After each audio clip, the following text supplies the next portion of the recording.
क्या हाल चाल है बच्चों। चलिए स्टार्ट करते हैं।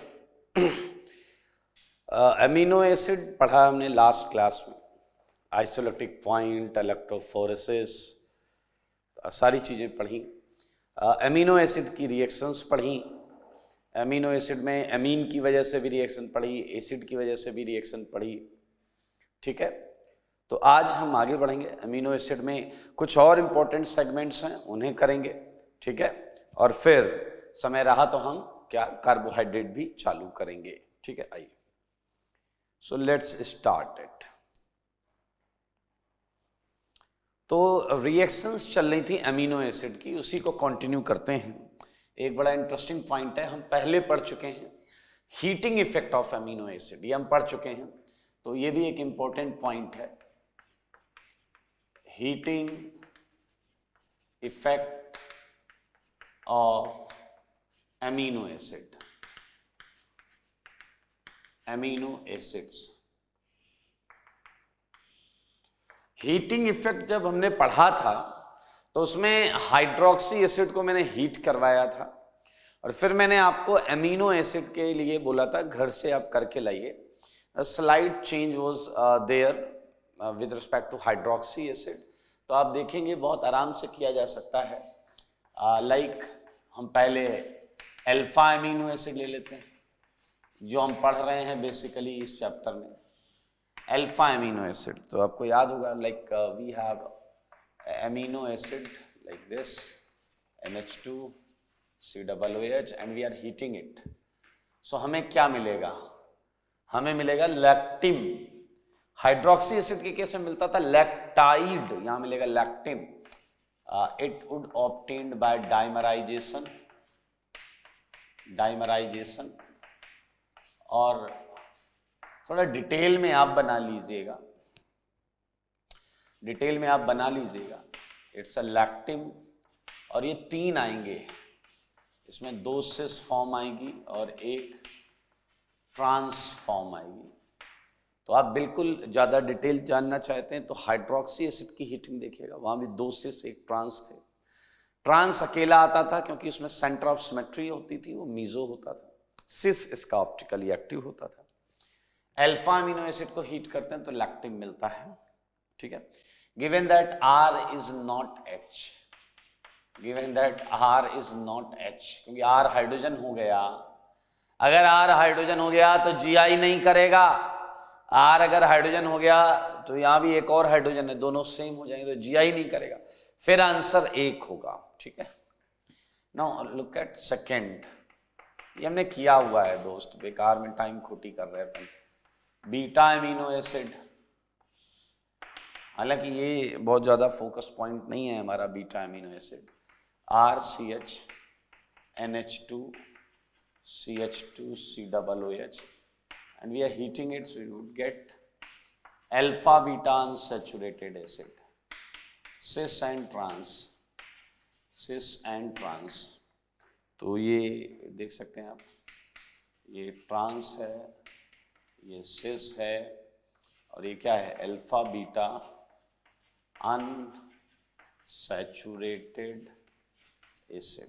बहुत आसान सा सेगमेंट है। ठीक है, ऐसे ही आप अगला कर सकते हैं गामा अमीनो एसिड। ठीक है, गामा अमीनो एसिड के बाद आप कर सकते हैं alpha beta gamma delta amino acid, कर सकते हैं, बिल्कुल सेम पैटर्न में। अब आपको अगर याद हो तो अब लैक्टम बनने लगेगा, साइक्लिक एमाइड। लाइक मैं यहां पर लिखूं अगर RCH NH2 CH2 COOH, so it would give you a lactam. Lactam means, look at this, ये कैटेगरी है लैक्टम। साइक्लिक एमाइड को लैक्टम बोलते हैं।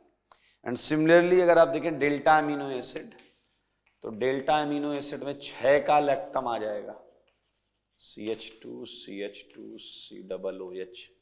दिख रहा है आपको? Okay, so if we would heat it, ये हमें क्या देगा? नाइट्रोजन, सही है, double bond O. Look at this. It would be lactam of 6-membered ring. ये सब पढ़ा हुआ है यार. It's a revision actually. Heating effect में हमने किया हुआ है. Now इसके आगे आपको याद होगा तो पॉलीमर बनने लगता था. इसके आगे की अगर हम बात करें, omega amino acid, omega amino acid कितने CH2 होंगे? 2 यहां है तो उसमें 3 होंगे. NH2, सारे लोग देखिए, NH2 CHR CH2 whole thrice COOH. तो इसी मॉलिक्यूल के सामने इसी का मॉलिक्यूल आएगा, मतलब एसिड के सामने जब यही रखूंगा मैं तो NH2 आ जाएगा, और इसी तरीके से सो ऑन, तो पॉलीमर बन जाएगा कंडेंसेशन से. तो मैं आंसर लिख रहा हूं, it would look, repeating unit जो होगी वो कुछ ऐसी दिखेगी, C double bond O NH and it would be whole X. से पॉलीमर है ये क्या है? It would be a polymer. बहुत आसान है मेरे भाई, बहुत आसान, बेहद आसान. और अगर आपको याद हो तो एक हमने यहीं पर एक क्वेश्चन किया था, एमीन चैप्टर में किया था. कैप्रोलैक्टम बनाया था, लैक्टम 7 का लैक्टम बनाया था, और उससे बनाया था नायलॉन 6. वो रिएक्शन भी मैं ऐसे ही लिख देता हूं, जस्ट याद आ गया था. एग्जाम्पल लाइक फॉर्मेशन ऑफ, क्या था, नायलॉन 6. चलें करें, मान लेते हैं शुरू से करते हैं. आपके पास है साइक्लोहेक्सेनोन, तो आप ले लो NH2OH. याद है बेकमैन से भी आया था और सिमिट से भी आया था. NH2OH पे तो ऑक्साइन बनेगा, सेकंड पर H प्लस डेल्टा कैप्रोलैक्टम आएगा, एंड आखिरी में OH माइनस डेल्टा, तो आएगा नायलॉन 6. मैं चाहूंगा कि आप जब इसे सॉल्व करें तो चलिए बताइए, पहले उसमें क्या आएगा? फर्स्ट उसमें आएगा ऑक्साइन NOH, सही है. सेकंड में क्या आएगा? कैप्रोलैक्टम. कैप्रोलैक्टम में याद है 7 की रिंग होती थी, double bond O NH, and उसके बाद क्या होता था? नायलॉन 6. तो नायलॉन 6 अगर आपको याद नहीं है तो मैं बना देता हूं स्ट्रक्चर. 1 2 3 4 5 CH2 होंगे, तो CH2 होल 5. उसके बाद NH है और उधर COOH होगा. तो व्हेन इट वुड कंडेंस तो आपको वही देंगे CONH टाइप का सेगमेंट. तो CONH and it would be a repeating unit. ऐसा खुल जाएगा ये पूरा. बीच में 5 CH2, इधर एसिड इधर अमीन, फिर यही इधर रख दो, तो NH और एसिड कंडेंस होंगे, तो it will be the repeating unit. You can see ये नायलॉन 6 है, इसी का नाम नायलॉन 6 है. Why 6? Because there are 6 carbons, that's why it is nylon 6. Okay, so ये वो पार्ट है जो अमीनो एसिड की रिएक्शन का पार्ट हमने पिछली क्लास में चालू किया था, ये वो वाला है. ठीक है, तो मैं ये हटाऊंगा और हम एक और अच्छे सेगमेंट पर चलेंगे अमीनो एसिड के. ये मैं हटा रहा हूं.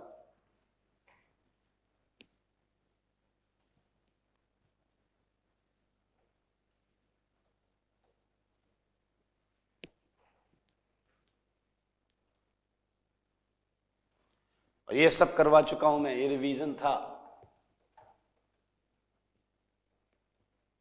चलिए, अब एक बहुत इंटरेस्टिंग सेगमेंट है, एमिनो एसिड में आता है पेप्टाइड. तो इसे हमें समझना है ध्यान से, सारे लोग देखेंगे पेप्टाइड. ठीक है, इसे बहुत ध्यान से समझिएगा कि पेप्टाइड्स क्या होते हैं. ठीक है, बेसिकली पेप्टाइड्स वो कंपाउंड्स होते हैं जो एमिनो एसिड के मॉलिक्यूल्स के कंडेंसेशन से बनते हैं. ध्यान से सुनिएगा सारे लोग, पेप्टाइड्स क्या हैं मैं यहां पर आपको बता रहा हूं, एक एक चीज बताऊंगा. Compounds obtained on condensation of amino acid molecules. सारे लोग देखिएगा। अब आप कहोगे इसका क्या मतलब है, कंडेंसेशन का मतलब समझाओ, वो भी समझाते हैं। मान लीजिए आपके पास ये एक एमिनो एसिड है, सारे लोग ध्यान से देखेंगे, ये एक एमिनो एसिड है, दैट इज एक कार्बन पर है NH2 और उसी कार्बन पर है COOH। सारे लोग देखिए, एक कार्बन पर NH2 है, उसी पर है COOH, तो ये अल्फा एमिनो एसिड प्रूफ हो गया। यहां है R1। ध्यान से सुनना, अब इसी एमिनो एसिड के सामने इसी का एक और मॉलिक्यूल ले आओ, NH2CH R1 COOH। अरे ये R1 मतलब जनरल एमिनो एसिड है, R1 अलग अलग होता जाएगा, एमिनो एसिड्स अलग अलग होते जाएंगे। तो मेरे भाई अब अगर ये कंडेंस हो जाए, अगर ये कंडेंस होता है, यहां से वाटर निकलता है, वाटर जल मॉलिक्यूल निकलेगा, तो बनने वाली चीज को देखिए सारे लोग, ये NH2, ये CH, ये R1, ये CO यहां पर, और ये कंडेंस होकर क्या आएगा NH, और इधर क्या आएगा CH, ये है R1 और ये है COOH।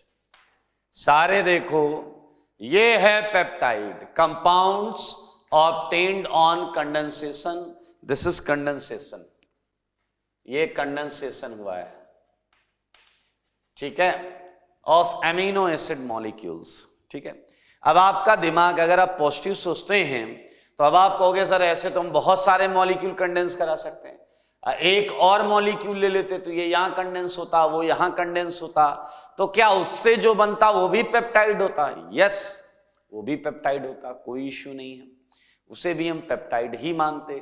मेरे भाई ये आप देख सकते हैं, ये आपके सामने पेप्टाइड है, one of the kind of peptide. ठीक है, ये पेप्टाइड कैटेगरी है, पेप्टाइड कैटेगरी ये है। आइए इसमें हम बहुत कुछ नामकरण कर सकते हैं इसका, लाइक सारे लोग देखें, इस पेप्टाइड की कैटेगरी को हम पकड़ सकते हैं, कौन सी कैटेगरी है। आपको हमेशा ये देखना है कितने अमीनो एसिड कंडेंस हुए हैं, कितने अमीनो एसिड कंडेंस हुए, कितने मोल, एक और एक दो, आप देखें एक और एक दो, दो कंडेंस हुए हैं, तो पेप्टाइड हमारा होगा डायपेप्टाइड, डायपेप्टाइड। सोचो अगर तीन कंडेंस हुए होते तो होता ट्राइपेप्टाइड, चार कंडेंस हुए होते तो होता टेट्रापेप्टाइड, 100 कंडेंस हुए होते तो उसके हिसाब से पेप्टाइड आता, 10 होते तो डेकापेप्टाइड। समझ रहे हैं आप? अगर आप सोचें तो इस हिसाब से पेप्टाइड केवल कैटेगरी नाम है, पेप्टाइड कोई कंपाउंड नहीं हो सकता। एक मॉलिक्यूल कैसे कंडेंस होगा यार, दो तो कंडेंस होंगे ना कम से कम। The smallest peptide is dipeptide, smallest peptide is dipeptide. सारे सुन लो, स्मॉलेस्ट पेप्टाइड इज, ये स्मॉलेस्ट पेप्टाइड है, दैट इज डायपेप्टाइड, जिसमें दो अमीनो एसिड ऐसा कंडेंस हो जाएगा। ठीक है, चलिए कुछ और चीजें बताता हूं मैं आपको। अगर कोई आपसे पूछे कि इसमें total number of different functional groups कितने हैं, तो मेरे भाई 3 हैं, 1 2 3, देख सकते हैं आप, एक NH2 है, एक सेकेंडरी एसिड एमाइड है और एक कार्बोक्सिलिक एसिड है। ये सिंपल सा पॉइंट है। चलिए मेरे भाई, ये जो चीज बीच में आई है, ये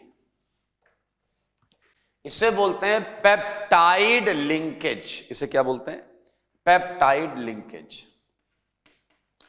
तो अगर मैं आपसे पूछूं एक डायपेप्टाइड में एक पेप्टाइड लिंकेज होगा कि नहीं होगा, तो देख लीजिए बिल्कुल सही बात है, एक पेप्टाइड लिंकेज होगा।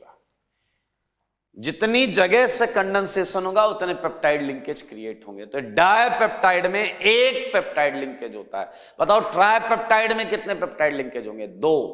डेकापेप्टाइड में कितने पेप्टाइड लिंकेज होंगे? 9। बहुत सिंपल है। पेप्टाइड लिंकेज एक है, डिफरेंट फंक्शनल ग्रुप 3 है, नाम है डायपेप्टाइड। छोटी छोटी बातें समझ रहे हैं। आपने भी देखा जब डायपेप्टाइड बना है, डायपेप्टाइड कंडेंसेशन से, तो एक जल निकला है, एक जल। डायपेप्टाइड पर एक जल निकला है, तो बताओ ट्राइपेप्टाइड पर 2 जल निकला होगा। पेंटापेप्टाइड में 4 पेप्टाइड लिंकेजेस होंगे और 4 वाटर निकला होगा। डेकापेप्टाइड जिसमें 10 अमीनो एसिड कंडेंस होंगे तो 9 पेप्टाइड लिंकेजेस आएंगे और 9 वाटर निकलेंगे डेकापेप्टाइड में। तो I think it's a common sense का ऑब्जर्वेशन आप देख सकते हैं। ये एक सिंपलेस्ट पेप्टाइड आपको समझाया गया है डायपेप्टाइड के उस पर, ठीक है। तो यहां पर ध्यान से देख लें सारे लोग इसे।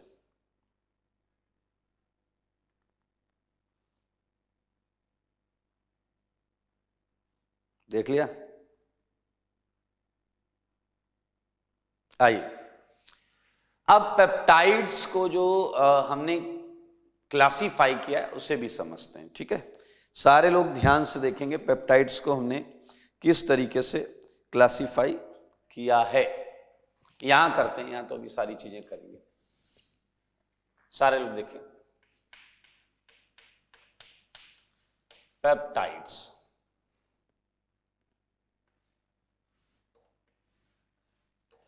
आपको पता है पेप्टाइड्स की सबसे स्मॉलेस्ट यूनिट जो होती है वो होती है डायपेप्टाइड। बताइए होती है या नहीं होती? तो अगर मैं स्मॉलेस्ट यूनिट की बात करूं,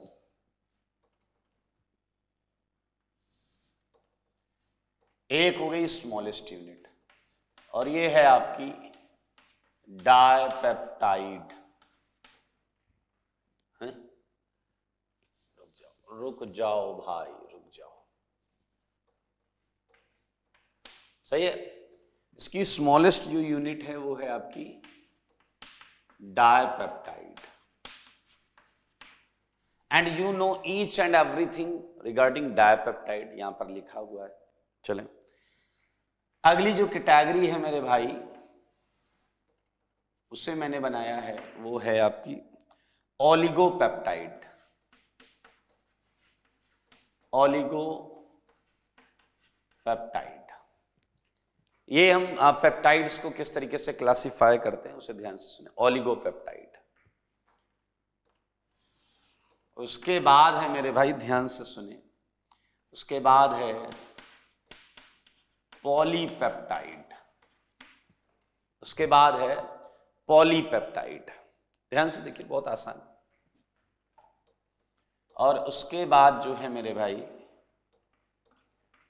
ठीक है, पहला है डायपेप्टाइड, क्योंकि ये स्मॉलेस्ट यूनिट है, आप देख सकते हैं द स्मॉलेस्ट यूनिट, ठीक है।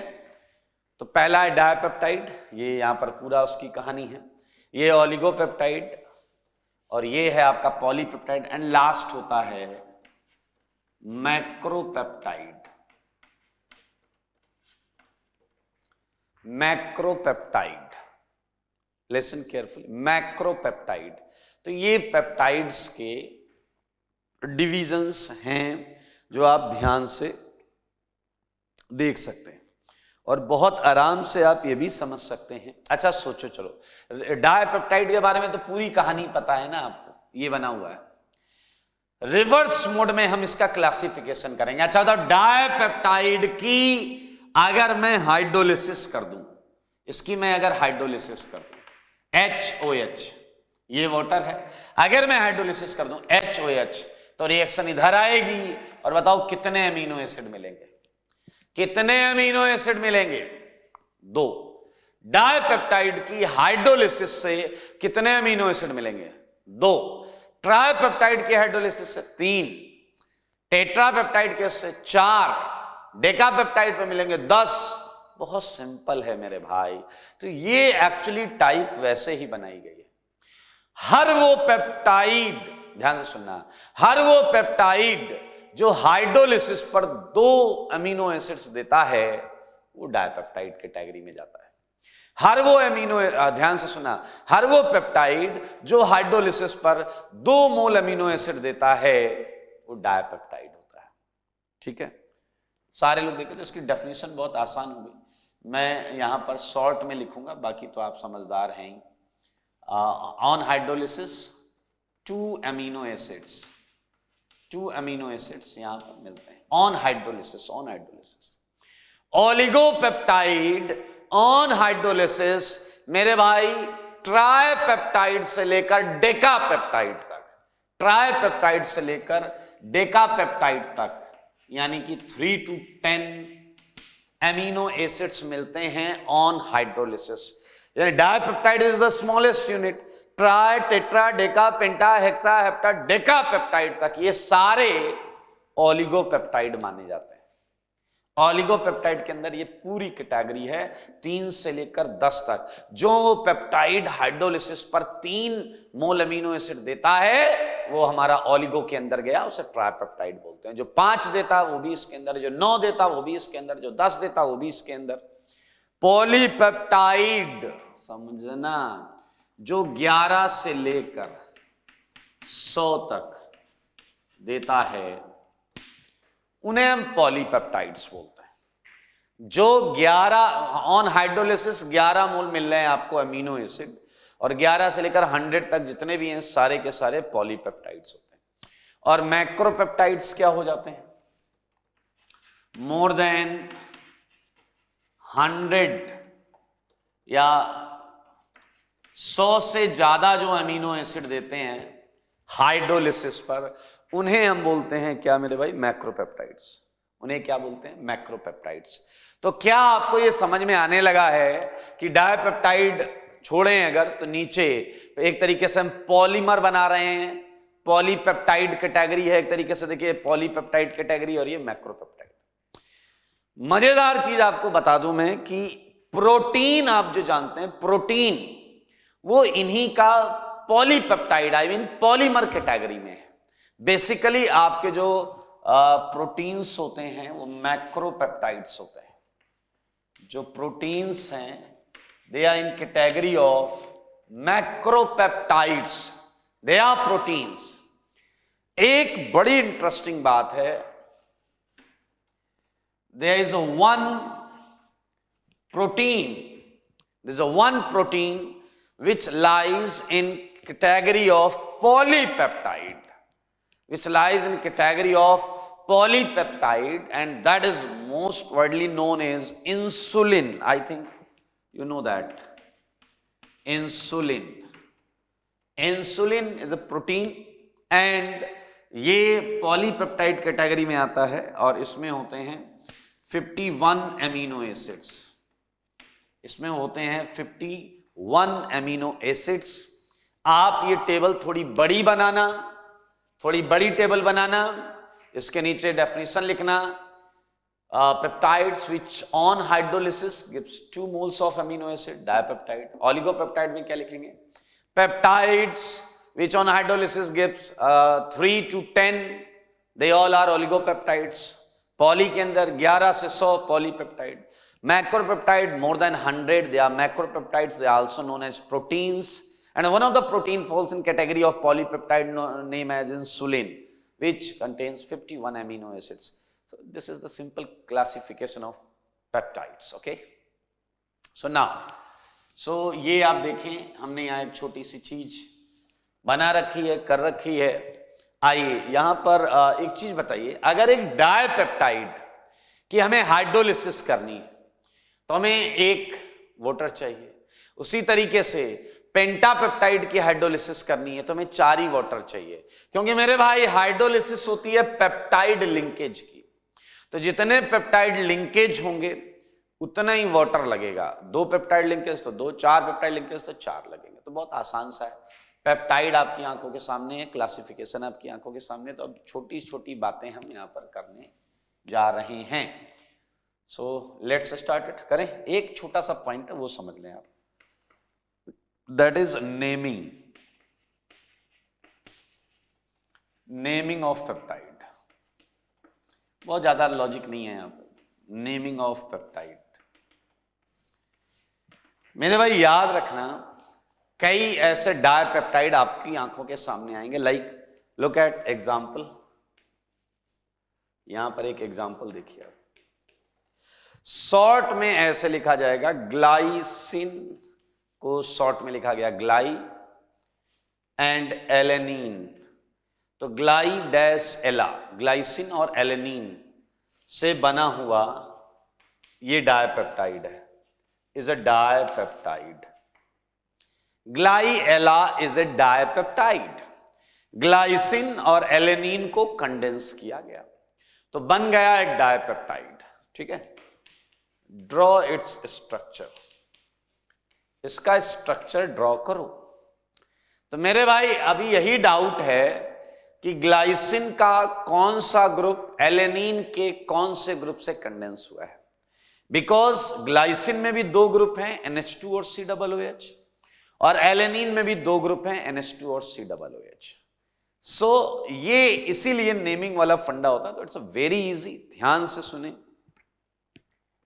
जो अमीनो एसिड सबसे आगे आता है, जो अमीनो एसिड सबसे आगे आता है, मैं यहां लिख रहा हूं amino acid written first, written first, ध्यान से सुने, हैज फ्री NH2। क्या आप समझ रहे हैं? जिसका नाम पहले लिखा जाता है उसका NH2 ग्रुप फ्री रहता है, उसका NH2 ग्रुप फ्री रहता है, यानी कि उसका कौन सा ग्रुप रिएक्शन में जाता है? एसिड ग्रुप जाता है। तो I think it's now easy. Glycine का NH2 फ्री कर लो, मैं यहां बना रहा हूं, स्ट्रक्चर बना रहा हूं इसका। NH2 ग्लाइसिन का फ्री हो गया, ये देखिए, इसका एसिड कंडेंस करूंगा मैं। अब एलेनिन का NH2 ही लेना पड़ेगा, NHCH CH3 COOH। This is your glyala, this is your glyella. Look at this, this is the part of gly and this is a part of ella. Look at board. So naming का बहुत simple सा फंडा है, बहुत ज्यादा कोई rocket science नहीं है। जिसका नाम पहले लिखा जाता है उसका NH2 free, it's just a consideration. जिसका नाम पहले है उसका NH2 फ्री रहेगा। ठीक है, तो मेरे भाई मैं हटाऊंगा, कुछ छोटे मोटे क्वेश्चंस करेंगे। ठीक है, हटा दें इसे, चलिए।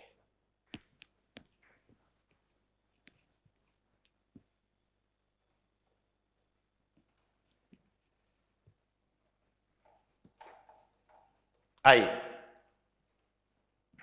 मेरे भाई, बहुत छोटे छोटे प्रश्न इस पे बन जाते हैं। एक एग्जांपल जैसे ये था, और लेते हैं एग्जांपल। एग्जांपल सारे देखिएगा।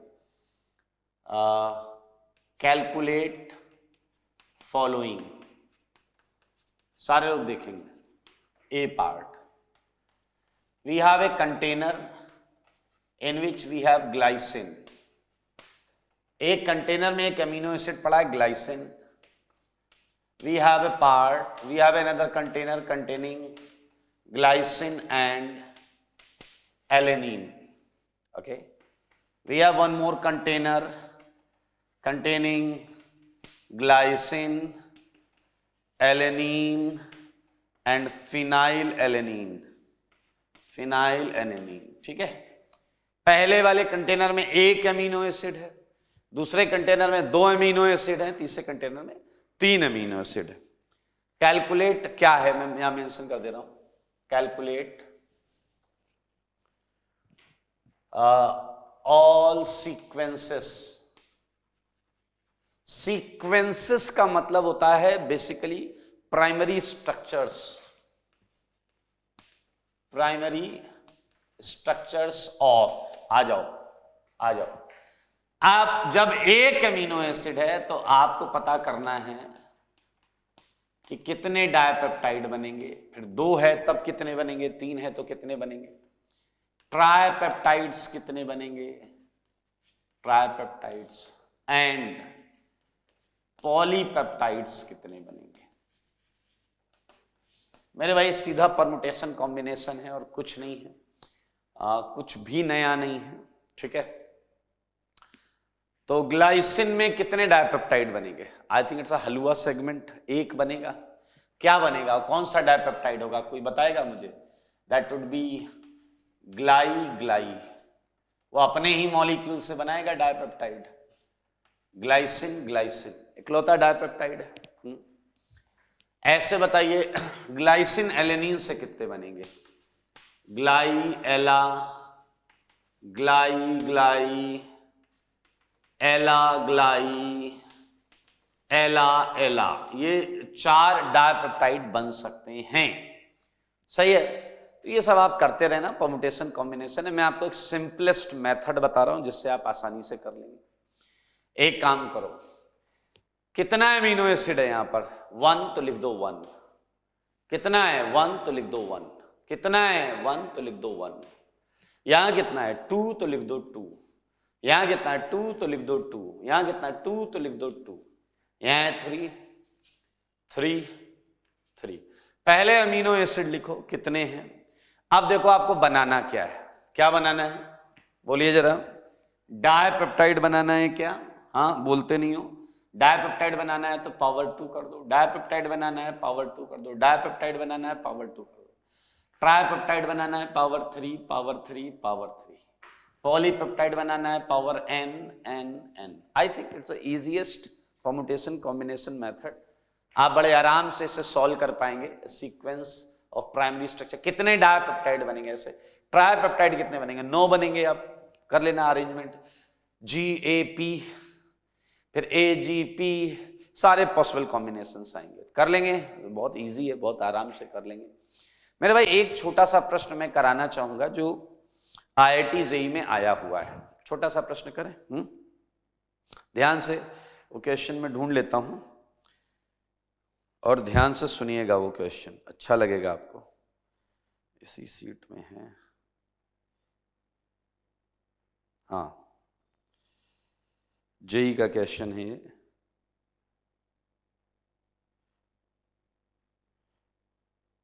आ गया। इंटीजर टाइप में क्वेश्चन था। बहुत आराम से सुनिएगा, ठीक है? सबसे सही होगा। ये क्वेश्चन मैं आपको दे रहा हूं, सारे लोग देखेंगे क्वेश्चन। मैं पूरा क्वेश्चन लिख दूंगा, यहां टेंशन मत लेना। ओके, हाँ देखिएगा। ए टेट्रापेप्टाइड, दिमाग चलाना चालू कर दो। A tetrapeptide has COOH group on alanine, group on alanine, ठीक है? इसका COOH ग्रुप एलेनिन पर है, ठीक है? No issue. ये बोल रहा है दिस प्रोड्यूसेस ग्लाइसिन, वैलीन, सारे लोग देखेंगे, फिनाइल एलेनिन एंड एलेनिन। ये 4 एमिनो एसिड देता है मेरे भाई हाइड्रोलिसिस पर। फिनाइल एलेनिन, सही है, on complete hydrolysis, on complete hydrolysis. सारे लोग देखिए, सारे लोग देखिए, ठीक है? फॉर दिस टेट्रापेप्टाइड, इसी टेट्रापेप्टाइड के लिए आपसे कुछ पूछा जा रहा है, वो देखें। For this tetrapeptide, full stop, for this tetrapeptide, ठीक है? The number of possible sequences, number of possible, सारे लोग ध्यान से सुनो, 1 मिनट में क्वेश्चन होने वाला है ये। सीक्वेंसेस, ठीक है? With NH2 group attach to a chiral center, with NH2 group attached at chiral center. मेरे भाई ये एडवांस का क्वेश्चन है, जरा क्वेश्चन को पढ़िए, बस 2 बार पढ़िए, अपने आप आंसर दे देगा ये अपने आप आंसर दे देगा। भरोसा नहीं हो रहा, देख लो। चलो हम इसे सॉल्व करते हैं, ठीक है? शुरुआत में क्वेश्चन क्या बोलता है? अ टेट्रापेप्टाइड। तो मुझे सच सच बताओ, जो टेट्रापेप्टाइड होगा, टेट्रापेप्टाइड, क्लियर, उसमें कितने अमीनो एसिड लगे होंगे दोस्त? 4, ठीक है। एक अमीनो एसिड होगा, सारे देखें 1 2 3 4, सारे लोग देखिए। तो मेरे भाई यहां क्या होगा, 4 अमीनो एसिड होंगे, एक पेप्टाइड लिंकेज यहां होगा, एक यहां होगा, एक यहां होगा। टेट्रा पेप्टाइड में 3 पेप्टाइड लिंकेजेस होते हैं। चलिए, क्या आपको पता है एक टर्मिनल पर NH2 फ्री होगा, और क्या आपको पता है एक टर्मिनल पर एसिड फ्री होगा? भाई साहब आप देखो ना यार, इसका एक ही ग्रुप तो कंडेंस होगा, तो एक तो बचा रहेगा, फिर इसका कंडेंस होगा, इसका आखिरी वाले का एक ग्रुप बचा रहेगा। टेट्रापेप्टाइड में अमीनो एसिड जब कंडेंस होंगे तो पहले अमीनो एसिड का कोई एक ही ग्रुप कंडेंस होगा, तो दूसरे वाले का जो सेकंड नंबर पे उसका एक इधर से दोनों कंडेंस हो गया, तीसरे वाले का भी एक इधर से दोनों कंडेंस, चौथे वाले का एक ही कंडेंस होगा तीसरे वाले से, तो ये ग्रुप बचे रहेंगे।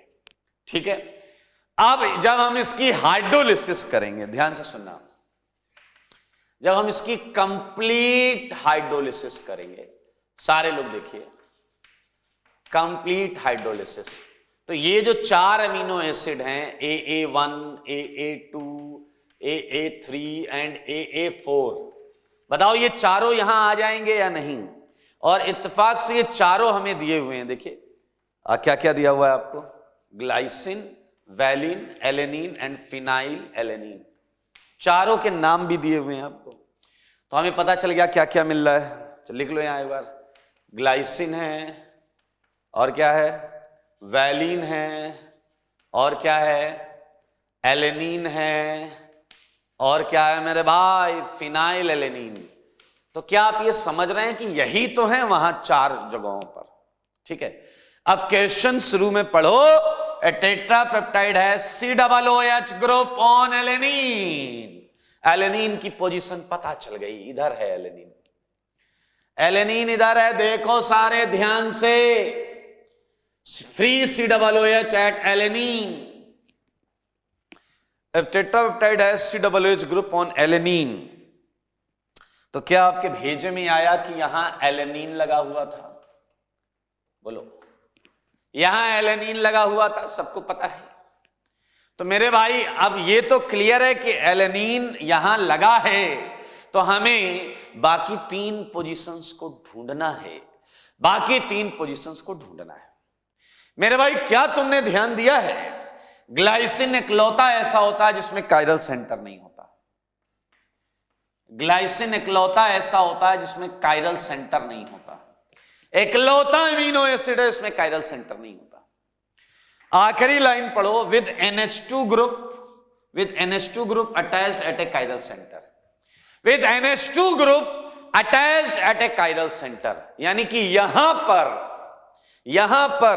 आपके 3 चॉइस हैं, 1 2 3, ये तो उधर चला गया, ये तो उधर चला गया, 3 चॉइस में यहां पर ग्लाइसिन नहीं रख सकते, क्योंकि वो क्वेश्चन बोल रहा है NH2 ग्रुप अटैच्ड एट ए कायरल सेंटर, अटैच्ड एट ए कायरल सेंटर, इसमें कायरल सेंटर नहीं है, तो ये यहां नहीं रख सकते।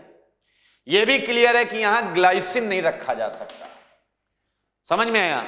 तो मेरे भाई बताओ इसके लिए कितने चॉइसेस हैं आपके पास? इसके लिए 2 ही चॉइस हैं, एक वैलिन और एक फिनाइल एलेनिन, एक वैलिन हो सकता है यहां, एक फिनाइल एलेनिन हो सकता है। Now apply permutation combination, just get it answer. सोचो, अगर वैलिन यहां पर हुआ, अगर यहां हुआ वैलिन, तो बाकी 2 पोजीशन पर 2 अमीनो एसिड 2 तरीके से होंगे दोस्त। कैसे कैसे होंगे? फिर यहां ग्लाइसिन, यहां फिनाइल एलेनिन, सही है, या फिर यहां फिनाइल एलेनिन, यहां ग्लाइसिन। मानते हो या नहीं? बोलो बोलो बोलो। जब यहां वैलिन कायरल सेंटर वाला यहां होगा, तो ये 2 टेट्रापेप्टाइड्स यहां पर पोजीशंस पर जो आएंगे वो हैं मेरे भाई। लेकिन इस जगह पर फिनाइल एलेनिन भी आ सकता है, क्योंकि उसमें भी कायरल सेंटर है जनाब। तो क्या यार मुझसे क्यों करवा रहे हो? आंसर दिखा नहीं क्या तुम्हें? क्या आंसर नहीं दिखा क्या तुम्हें? यहां क्या क्या आएगा बताओ? Glycine, valine, valine, glycine. Your answer is 4। मेरे भाई 1 मिनट में 10 बार किया जा सकता है, वो तो मैं तुम्हें समझा रहा था, क्वेश्चन भी समझा रहा था और सॉल्यूशन भी बता रहा था। फिर से देखें, टेट्रापेप्टाइड का स्केलेटन दिमाग में लाइए, फ्री COOH एलेनिन पर है तो एलेनिन फिक्स हो गया वहां पर। फिर पूरे उसमें बताया गया NH2 ग्रुप कायरल सेंटर पर हो, तो ये क्लियर है ग्लाइसिन यहां नहीं आ सकता, तो बचे हुए 3 में से एक नहीं आ सकता तो 2 आ सकते हैं, तो 2 वहां रखेंगे तो सबके पर अमीनो एसिड 2 केस आएंगे, तो 4 ये आंसर। ध्यान से देखिएगा, समझ लीजिएगा, बहुत सिंपल सा सेगमेंट है ये। मैं हटा रहा हूं इसे, इस चीज को मैं हटा रहा हूं, ठीक है।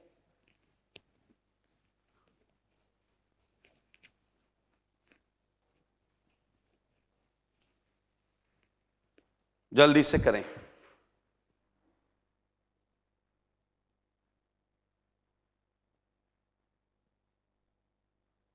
अच्छे अच्छे क्वेश्चंस हैं, उस सीट में आपको मिलेंगे, आप करिएगा उसमें।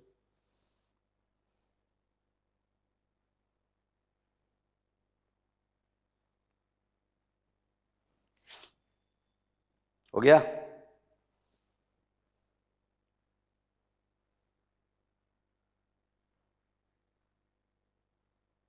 आई हटा दीजिए मेरे भाई। अभी यहां पर थोड़ा सा हम बात करेंगे प्रोटीन्स के बारे में। प्रोटीन्स क्या हैं आपको पता है, पॉलीमर्स ऑफ एमिनो एसिड, ठीक है। तो ये इसमें एक्चुअली आपको ही थोड़ा सा ज्यादा काम करना है। प्रोटीन्स, सारे लोग देखें ये क्या है, proteins are polymers of amino acids, amino acids, ठीक है मेरे भाई। बेसिकली 2 टाइप के प्रोटीन होते हैं, प्रोटीन्स 2 टाइप के होते हैं। एक प्रोटीन होता है आपका फाइबरस प्रोटीन, फाइबरस प्रोटीन, और एक होता है globular protein.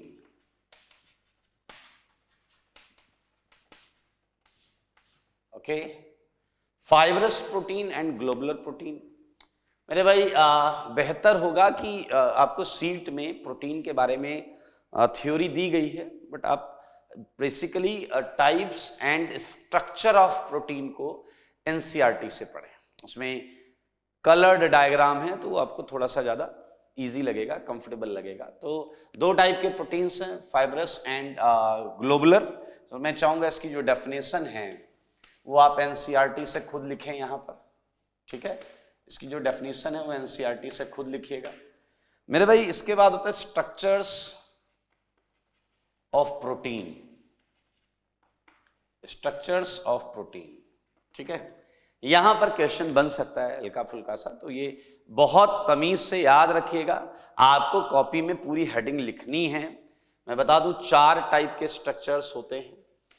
Primary structure of protein, secondary structure of protein, समझी गए होंगे 4 में, कहां तक जाऊंगा मैं।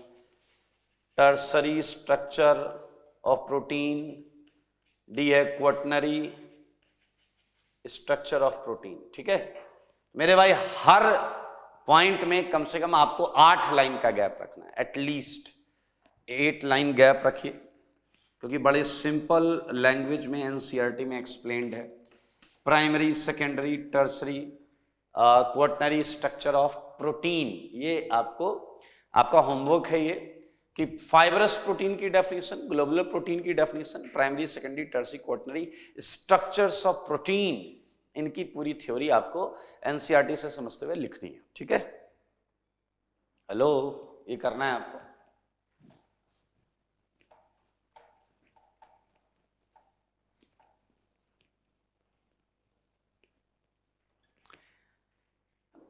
ये आपको जो सीट मिली है उसमें भी लिखी हुई है थ्योरी, तो आप वहां से भी कर सकते हैं मेरे भाई। एक बहुत इंपॉर्टेंट पॉइंट है, वो है आपका test of protein, test of protein, ठीक है। तो बेसिकली अगर प्रोटीन के टेस्ट की बात करें तो 2 टेस्ट आप यहां पर पढ़ते हैं, ठीक है। और ये दोनों टेस्ट जो है वो आपके पास थ्योरी कॉपी में है भी, और इवन इनकी मैकेनिज्म भी आपको एक्सप्लेन होगी प्रैक्टिकल ऑर्गेनिक केमिस्ट्री की सीट में। इसका एक टेस्ट की पूरी मैकेनिज्म दी हुई है। तो यह basically 2 test which is used for test of protein, that is biurate test. One of the test is biurate test and second test is ninhydrin test. Okay, so ninhydrin test जो है इसकी mechanism, इस पूरे reaction की mechanism आपको practical organic chemistry की seat में मैंने डाली हुई है, तो वहां से आप आराम से देख सकते हैं, समझ सकते हैं, कर सकते हैं। फिलहाल यहां पर देखें बायोरेट टेस्ट में क्या होता है। मेरे भाई बायोरेट क्या होता है पहले तो ये समझते हैं, ठीक है। और मजेदार चीज है, आप जानकर आपको मजा आ जाएगा, वो ये है कि there is no any role of biuret in this test. Biuret is actually a compound, biuret is a compound, और बायोरेट का इस टेस्ट से कोई लेना देना नहीं। Actually biuret was the first compound जिसे इस टेस्ट से चेक किया गया था। ऑन बिहाफ ऑफ दैट इसका नाम रख दिया गया बायोरेट टेस्ट। तो मैं यहां पर बोल सकता हूं this test is also shown by biuret. सही बात है। हेंस इट इज नोन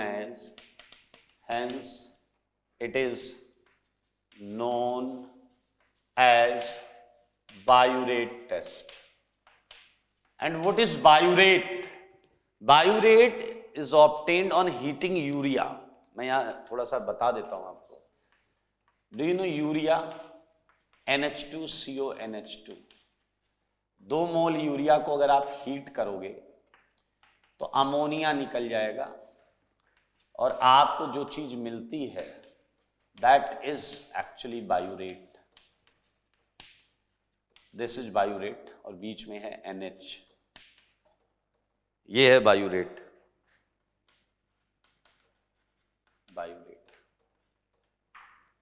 पहले तो आपने ये मिस्ट्री समझी कि बायोरेट टेस्ट की कहानी क्या है, इसे क्यों बोलते हैं बायोरेट टेस्ट, ठीक है।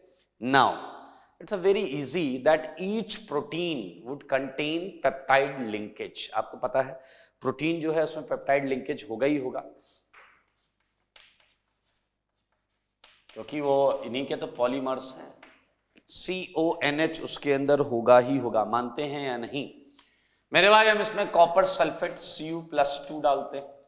याद करो, इससे पहले तुमने Cu+2 फैलिंग में डाला था, इससे पहले तुमने Cu+2 कॉपर सल्फेट फैलिंग में डाला था, और ये ब्लू कलर का होता है, यू ऑल नो इट, ये ब्लू कलर का होता है।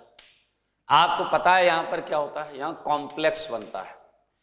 आपको याद करो फैलिंग में भी कॉम्प्लेक्स बनता था, फैलिंग में कॉम्प्लेक्स बनता था, बेनेडिक्ट में कॉम्प्लेक्स बनता था। तो दिस कॉम्प्लेक्स, ये नाइट्रोजन ये लिगेंड साइट्स होंगी, ठीक है ना। और ये जो होता है ये आपको देता है क्या, वॉयलेट कलर। याद करो सेम कलर वहां पर भी आता था, violet colour. And because of this violet colour it is clear कि भैया प्रोटीन है, यहां पर प्रोटीन के ट्रेसेस हैं। आप देखिएगा यहां पर बड़ी इंटरेस्टिंग, ये हेडिंग थोड़ी नीचे ले लेता हूं, ये हेडिंग थोड़ी सी नीचे ले लेता हूं, ओके। ध्यान से देखें, नोट में एक बड़ा इंटरेस्टिंग पॉइंट है जो आपको सीट में भी मिलेगा। ये जो टेस्ट है बायोरेट टेस्ट, इसमें ये आपका सैंपल के अंदर पड़ा होगा, सैंपल में कहीं ना कहीं पेप्टाइड लिंकेज होता ही है, तो उसे ब्लू कलर कॉपर सल्फेट डालते हैं तो वॉयलेट कलर का कॉम्प्लेक्स फॉर्मेशन होता है मेरे भाई। This test is shown by, this test is shown bye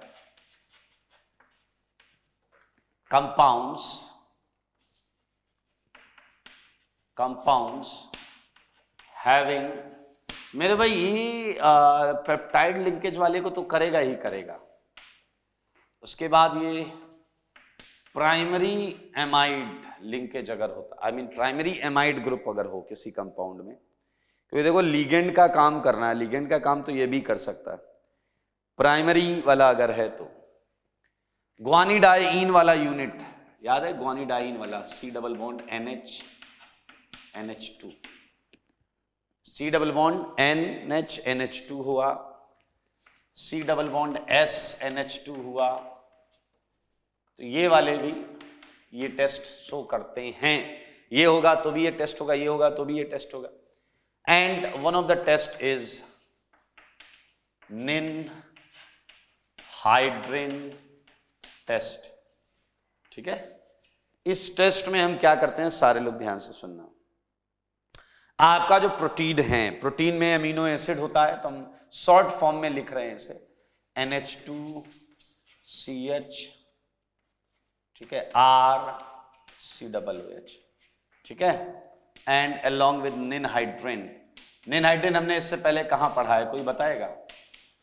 इससे पहले हमने पढ़ा था reaction of carbonyl compound with water, reaction of carbonyl compound with water. ये बहुत स्टेबल आया था क्योंकि यहां पर हाइड्रोजन बॉन्डिंग हो रही थी, यहां पे हाइड्रोजन बॉन्डिंग हो रही थी। आप देखें, एक पर्पल ब्लू कलर की डाई आती है,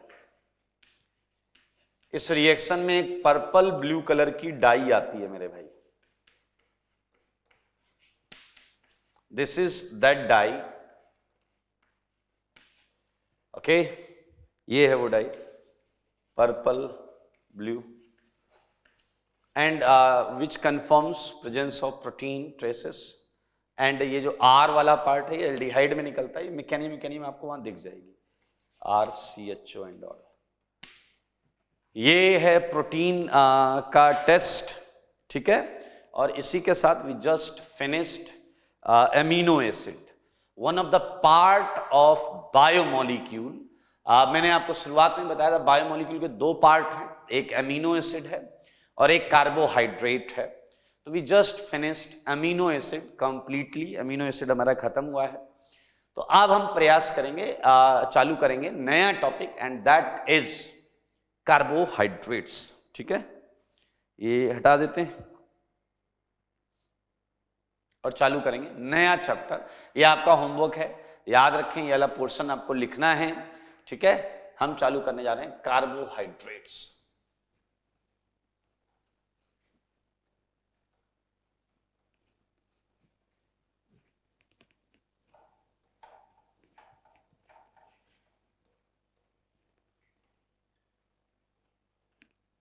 चलिए ध्यान से सुनेंगे, बहुत इजी सेगमेंट है यार, बहुत ही आसान।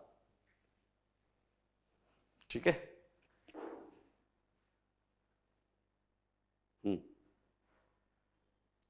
आई मेरे भाई, कार्बोहाइड्रेट्स नाम को थोड़ा सा ध्यान से पढ़ो। कार्बोहाइड्रेट्स, इनिशियली लोगों ने यही बोला जो इसके नाम से पता चल रहा है, बोला गया ये हाइड्रेट्स हैं, किसके? कार्बन के। ध्यान से सुनना, इनिशियली लोगों ने क्या ज्ञान दिया उस पर बात कर रहे हैं। Initially it is believed, yeah, it was believed that these compounds are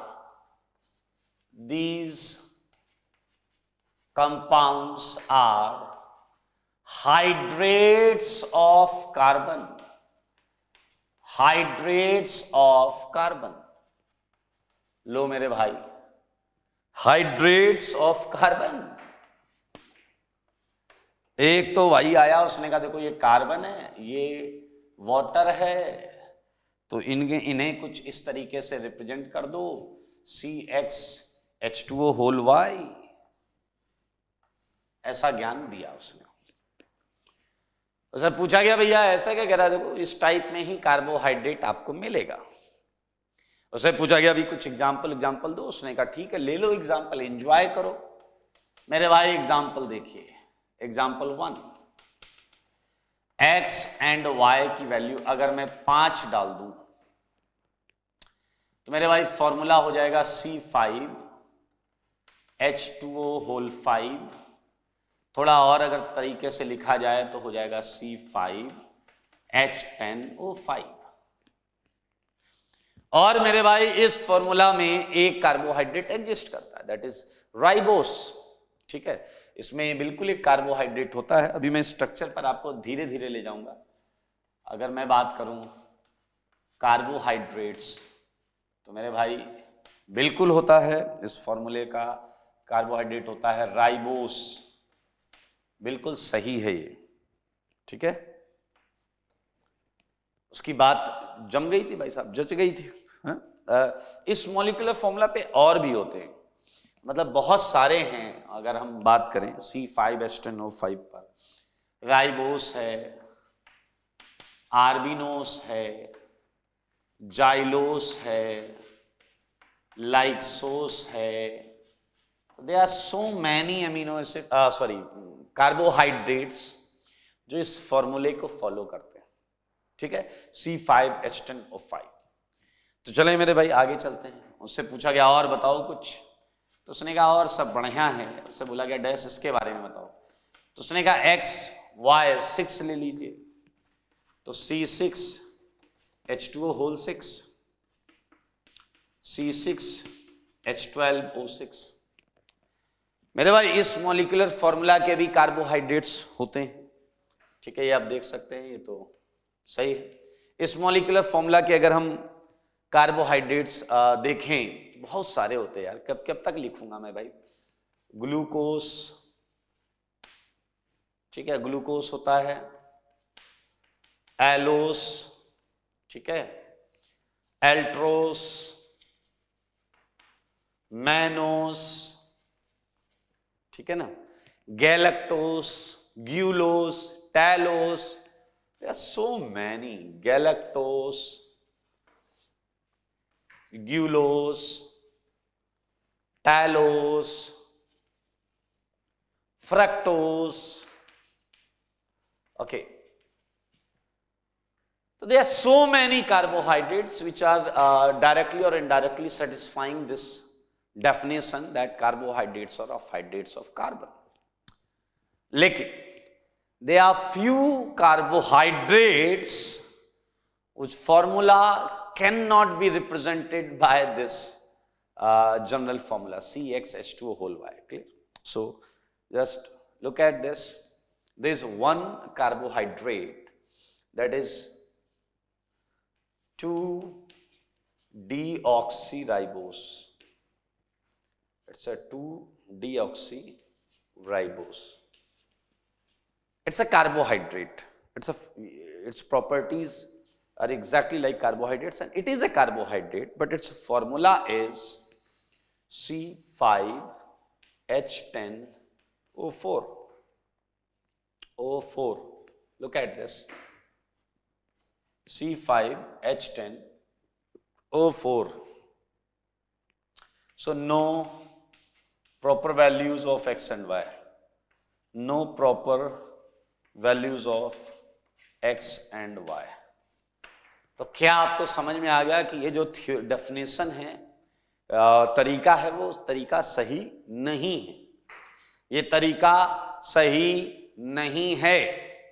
तो कार्बोहाइड्रेट क्या होते हैं उसके मॉडर्न डेफिनेशन का फिर इंतजार किया गया, मॉडर्न डेफिनेशन आई। तो अब हम बात करेंगे कि मॉडर्न डेफिनेशन ऑफ कार्बोहाइड्रेट्स क्या है, सारे लोग देखेंगे, ठीक है। तो यहां पर मैं लिख रहा हूं, वो है आपकी modern definition of carbohydrates, of carbohydrates. सारे लोग देखिए, ठीक है मेरे भाई। ये देखा गया कि जितने भी कार्बोहाइड्रेट्स हैं उसमें OH ग्रुप होते हैं, कई सारे OH ग्रुप होते हैं। ग्लूकोज में से 5-5 OH ग्रुप होते हैं, और कार्बोनाइल ग्रुप होता है, मतलब OH भी होता है और कार्बोनाइल ग्रुप भी होता है। तो मेरे भाई एक बहुत सिंपल सस्ती जनरल डेफिनेशन बना ली गई, ध्यान से देखें। पॉलीहाइड्रोक्सी, OH बहुत सारे होते हैं तो हमने लिखा पॉलीहाइड्रोक्सी, ठीक है। तो ध्यान से देखें, कार्बोहाइड्रेट्स आर पॉलीहाइड्रोक्सी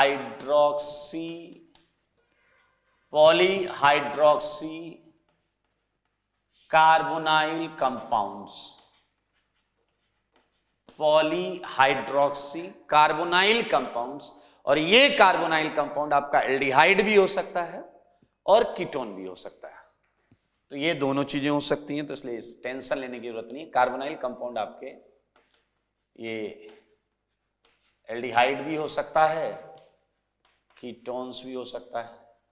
सही है, ये मॉडर्न डेफिनेशन है, बनाई गई। ठीक है, तो मेरे भाई इसे थोड़ा सा मैं इस वाली चीज को हटा देते हैं। ठीक है, इसका भी क्लासिफिकेशन अब हम पढ़ेंगे। ठीक है, इसका भी क्या पढ़ेंगे, क्लासिफिकेशन। चलिए जरा, तैयार हैं आप? बोलिए।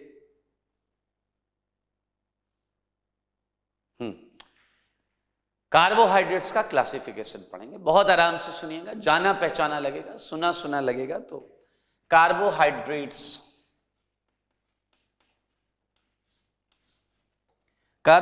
को मैं एक और नाम देते हैं, saccharides. Carbohydrates are also known as saccharides. ठीक है, तो चलें कर दें क्लासिफिकेशन। ओके, तो यहां बीच में ले लो कार्बोहाइड्रेट। बहुत आराम से सुनिएगा, जैसे अभी हमने पेप्टाइड का क्लासिफिकेशन किया है, बिल्कुल उससे मिलता जुलता लगने वाला है आपको, इसलिए बिल्कुल टेंशन मत लेना। ठीक है, कर दें। आइए, कार्बोहाइड्रेट्स दो टाइप के होते हैं बेसिकली दो टाइप के होते हैं। एक होता है शुगर, पीछे वाले नाराज हो रहे हैं, कह रहे हैं हमारी बात क्यों की जा रही है। अबे मैं शुगर बोल रहा हूं, शुगर। एक होते हैं शुगर, ठीक है, और एक होता है नॉन शुगर।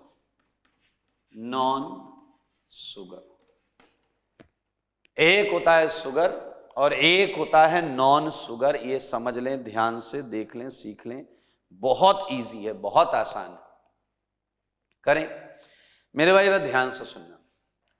शुगर और नॉन शुगर में कई सारे डिफरेंसेस होते हैं। लाइक ये क्रिस्टलाइन होता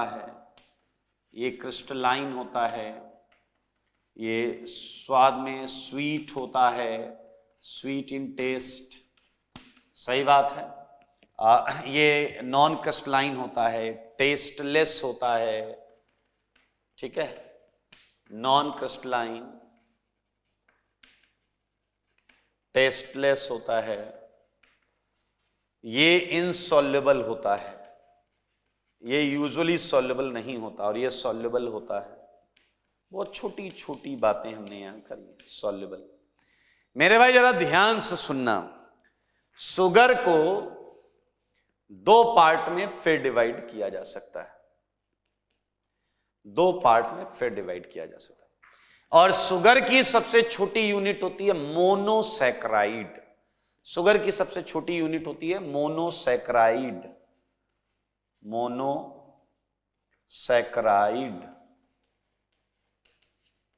ओके,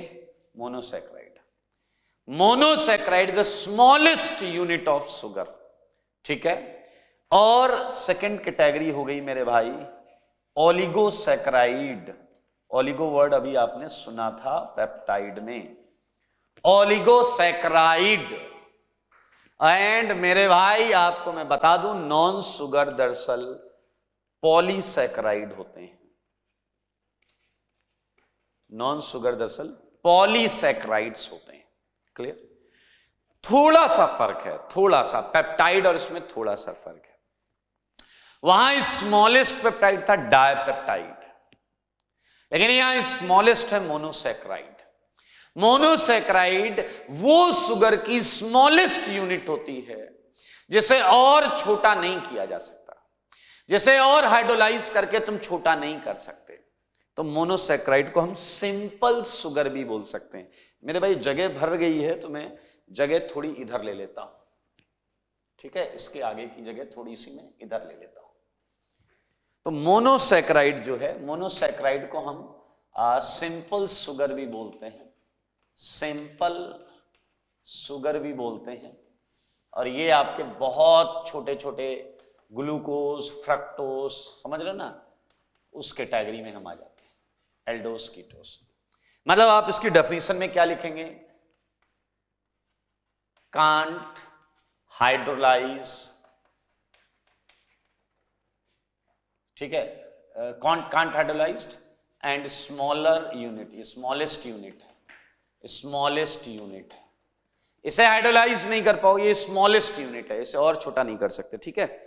ओलिगोसैकेराइड की बात करते हैं, ओलिगोसैकेराइड, ओलिगोसैकेराइड। अब देखो स्मॉलेस्ट है मोनोसैकेराइड, तो ये चालू होगा अगला डायसैकेराइड, डायसैकेराइड से डेकासैकेराइड। तो मेरे भाई ये डायसैकेराइड से ट्राइसैकेराइड से होते हुए कहां तक जाएगा, डेकासैकेराइड तक। और पॉलीसैकेराइड तो अपना है ही। मेरे भाई डेफिनेशन क्या हुई, डायसैकेराइड की डेफिनेशन बताओ, डायसैकेराइड की definition. On hydrolysis it gives, बोलो, 2 unit of monosaccharides, 2 unit of monosaccharides. इसकी हाइड्रोलिसिस करोगे 2 मोनोसैकेराइड, इसकी हाइड्रोलिसिस करोगे 3 मोनोसैकेराइड, इसकी हाइड्रोलिसिस करोगे तो 10 मोनोसैकेराइड यूनिट हैं। तो इस केस में ओलिगो 2 to 10 चलता है, पेप्टाइड में 3 to 10 था। तो मेरे भाई ये हो गया। एंड पॉलीसैकेराइड में आपको डेफिनेशन पता है, बताइए। ऑन हाइड्रोलिसिस क्या होगा, on hydrolysis large number of monosaccharide units मिलेंगी, मोनोसैकेराइड्स यूनिट मिलती हैं, large number of monosaccharide units मिलती हैं। अब मैं आपको बता दूं कि हमारे सिलेबस में क्या क्या है, सारे लोग ध्यान से सुनना। एक तो मेरे भाई एक एल्डोस है हमारे सिलेबस में, एक एल्डोस है दैट इज ग्लूकोज। एक कीटोस है हमारे सिलेबस में दैट इज फ्रक्टोस, क्लियर। डायसैकेराइड है हमारे सिलेबस में, वो है स्यूक्रोस, और भी पढ़ेंगे हम साथ में, माल्टोस, और हमारे पास है लैक्टोस, ठीक है। याद रखना ये इसके एग्जाम्पल है, ये इसके एग्जाम्पल है। और ट्राई अपने को नहीं पढ़ना है, पॉलीसैकेराइड हमें पढ़ने ही पड़ेंगे। पॉलीसैकेराइड में एक हमें पढ़ना है स्टार्च, एक हमें पढ़ना है सेल्यूलोस, ठीक है। ये बेसिकली हमें स्टार्च और सेल्यूलोस यहाँ पर पढ़ रहे होंगे, ठीक है। तो ये जो एग्जाम्पल्स हैं इन्हें हम अगली क्लास में चालू करेंगे। ये मोनोसैकेराइड पढ़ेंगे एक बार, फिर डायसैकेराइड, पॉलीसैकेराइड, हमारा चैप्टर खत्म हो जाएगा, ठीक है। आज के लिए इतना ही। सुंदर सुंदर नोट्स बनाएं और चीज़ों को ट्रिकी तरीके से पढ़ें ताकि ये दिमाग में रहे। आज के लिए इतना ही, ठीक है।